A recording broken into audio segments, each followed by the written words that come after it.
Hey guys, and welcome back to another IronWill podcast with me, Shane Warner, and John Chase. So what this podcast is all about is we are trying to get stories from people that have been through a traumatic experience in their lives and came out a different person. Yeah, they have all created an iron will. So what is an iron will? A burning determination that cannot be stopped or hindered by anything, willing to do anything to get a desired outcome, extremely resilient. So what we like to say is just keep punching. Yeah. So each time we interview a person on this IronWill podcast, that's the types of things that we're looking to get out of them is...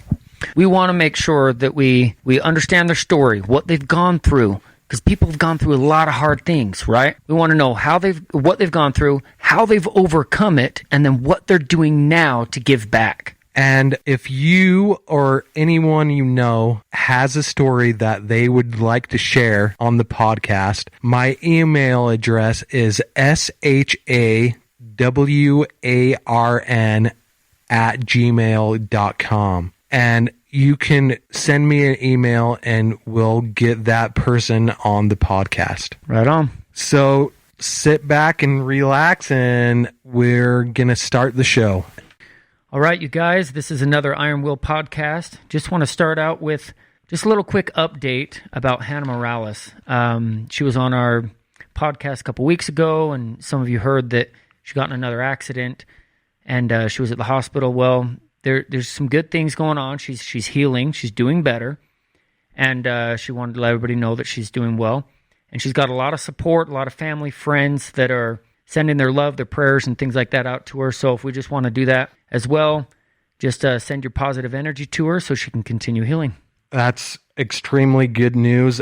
And the best news was she didn't suffer another brain injury. So that's really good. Great. So I want to introduce this week's guest. Her name is Kassie Wishard, and she is a respiratory therapist that has been through some hard times to get to that point. Without further ado, here she is, Kassie Wishard. Hi, thank you all for having me today. I appreciate the opportunity to do this. Yeah, great. Of course. Yeah, where did you grow up? I grew up in Arkansas, just south of Little Rock, in a little town called Bryant. I've lived here my whole life. I've traveled outside of the state, but I've never lived outside of the state. Mm-hmm. So I have here what I want you to talk about. I want you to talk about your mom and why she moving away was so hard on you.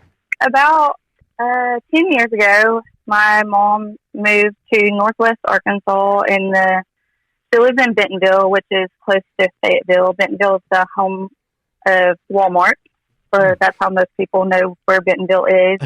But she just had a job opportunity to move up there, so she took that opportunity and loves it. So I'm happy for her in that way. Yeah. It was hard on me because, having your mom, she was my best friend and we did everything together. So when she moved, it was kind of hard. She was 3.5 hours away. Yeah. So went through several things without my mom. Right after she moved, I got engaged. And then a few months later, got married on August 28th of 2010. My ex-husband went into the Air Force, so we decided to go ahead and get married. So I could be with him whenever he got his duty station. So went through boot camp and everything was great. And then when he got to tech school, he decided that he, didn't want to be married anymore. He got that little taste of freedom. Never really got an answer as to why, because when I asked him why, he said I should just know. So, so we got divorced in June of 2011. So we weren't even married a year. And I was very young. I was 20, got divorced at 21. So that's something difficult for a young person to go through, but it was difficult for me without my mom. But I got super close to my dad in that time because he was the one that was here for me, the shoulder to cry on, just my rock to lean on at that time. And honestly, if I didn't have my faith in God, I wouldn't have made it through that time. I mean, I went through a very deep, dark valley, and so it was a very hard mountain to climb, but I made it through, and I thank him every day for that experience because I've helped other people through similar experiences, and I gained friends through that I probably wouldn't had otherwise. Yeah. That's great. You can be a light now to all those people that have gone through those things. That's great. Yes, definitely. And there is a lot at the end of the tunnel, for sure. Yeah. So do you feel that is what helped you the most through your divorce? I do, yes, sir. Having faith in God that He had better plans for me than I had for myself because, like I've talked to you kind of through Facebook, I had plans, like I said, he was in the Air Force, so I wanted to finish my bachelor's and then join after that. And so I just kind of had this whole life planned out that was great and everything. And then everything came crashing down. Upside down, huh? Yes, it did. Yeah. So those plans definitely crashed and burned, but that gave me time to figure out who I was as a person. Sure. So I'm thankful for that and what I wanted out of life. You know, it's interesting because sometimes we have to go through some type of hard thing or trial or whatever to really get us to look at what really is most important in our lives. Yeah. And for sure. And you know, you don't wish that upon everybody, but sometimes you have to. What you thought was most important switches when you go through that kind of experience, and you realize that what you were hoping for, just you can't expect anything, you know? You can't. Exactly. Yes. Yep. Life is full of curveballs. You just gotta swing hard and swing for the fence. Yep. So hit them where they ain't. Yeah, exactly. What's our thing? Just keep punching? Just keep punching, yep. Just keep punching. Exactly. So how soon after you got divorced, it says that your dad got sick? Tell us about that. So I got divorced in 2011, and, you know, there was a span of time. I want to back up and talk about my friend Brittany that got diagnosed in July of 2015 with breast cancer. Okay. I have a tattoo on my wrist in her honor.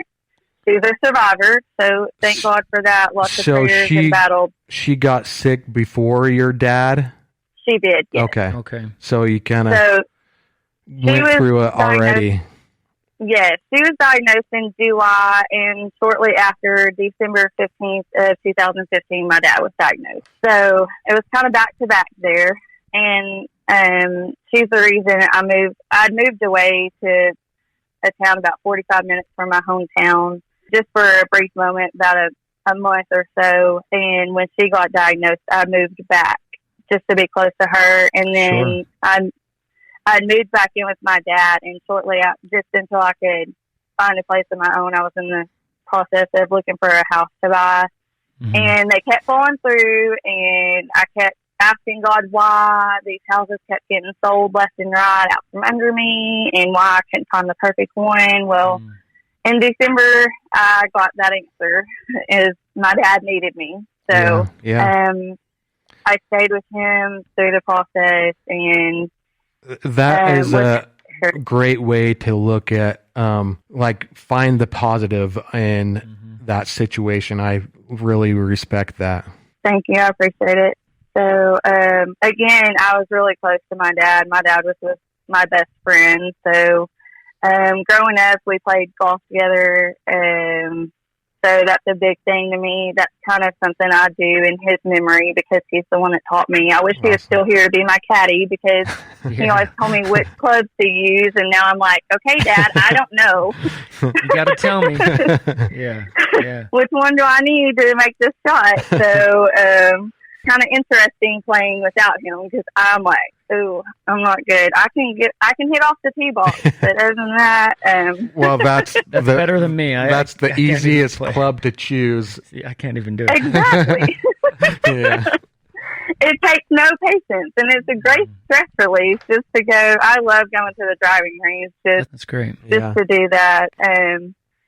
But also a thing that my dad and I love to do was watch Hornet football. That Bryant Hornet is the school where I went to school with Bryant High School, and he was on the school board there and was a supporter of the football team.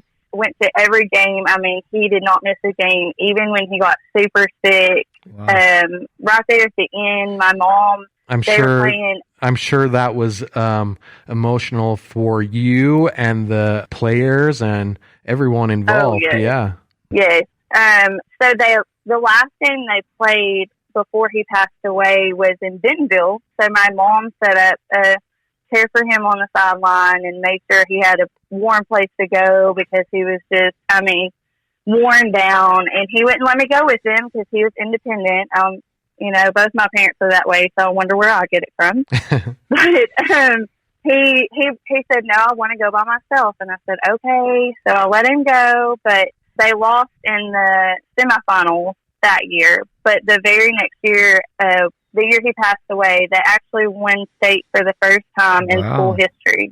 So I told everyone, I said, Dad had a hand in that because he told God, okay, this is the year. He said, come on, give it to me. I got to have at least one. Yeah. So, yes. And the coaches and everything have been real supportive of my family.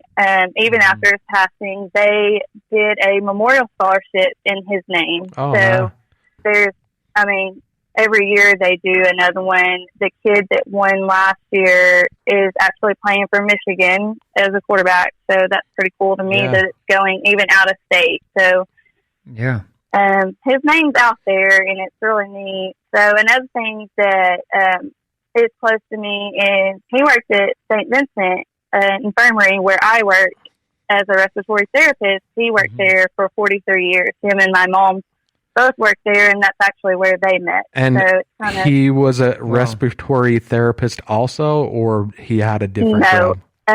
He did architectural drafting and design. Oh. And so he drew all the plans and renovations for the hospital. So he really enjoyed that. Yeah. And on the side, he used his talent that God gave him to do that. He used to draw plans for churches all over. Even out of the country, he's drawn plans for churches overseas and everything. So it's pretty cool. He's talented. I was blessed. Both my parents are great. They grew up in a loving home, and I'm thankful for that, a good Christian home. So I'm thankful for that background and that foundation. So I want to go back to your mom. When did she get divorced from your dad, or did they? I don't know. They did not. They did not get divorced. So it was kind of a weird situation and something that weighed on me for a long time, and I had a hard time with because she moved away, and I never understood. That was kind of their business, and even as an adult, being their child, they made sure that they didn't put me in the middle. So I was never.